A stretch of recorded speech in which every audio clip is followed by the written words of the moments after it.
আসসালামু আলাইকুম। আমার প্রিয় ভাই বোনেরা কেমন আছেন?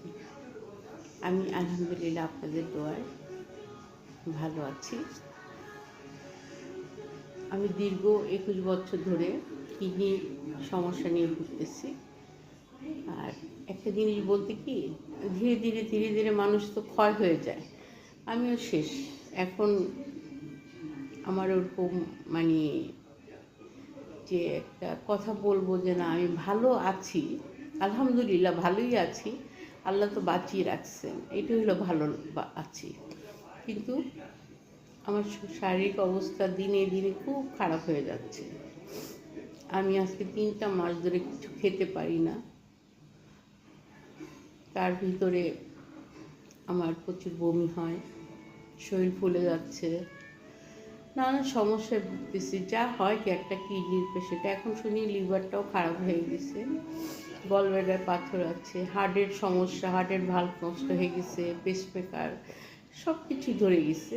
কিন্তু তারপরেও আলহামদুলিল্লাহ, আমি সব কিছুতেই বলতেছি আলহামদুলিল্লাহ। আল্লাহর ইচ্ছা ছাড়া তো কিছুই হয় না, আল্লাহ যা ভালো মনে করছে তাই করতেছেন।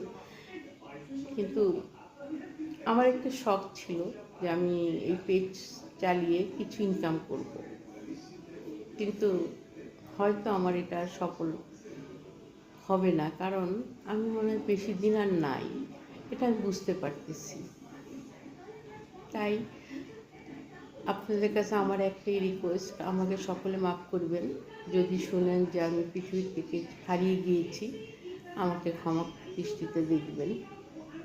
কারণ মনে হয় না আমি বেশি দিন বাঁচবো, কারণ ডাক্তারের জবাব ওরকম আসতেছে না। কারণ আমার হার্টের সমস্যার জন্য ডায়ালিসিস করতে পারতেছি না, শরীরের কন্ডিশন ধীরে ধীরে খারাপ দিকেই যাচ্ছে। যাই হোক, এখন আল্লাহ ভালো যেটা মনে করবেন সেটাই করবেন। আর আপনারা সকলে মিলে আমার জন্য দোয়া করবেন। আমি আপনাদের মাঝে বেঁচে থাকতে চাই। এখন আমি অনেক কথা বলে ফেলছি, কেউ কিছু মনে করবেন না।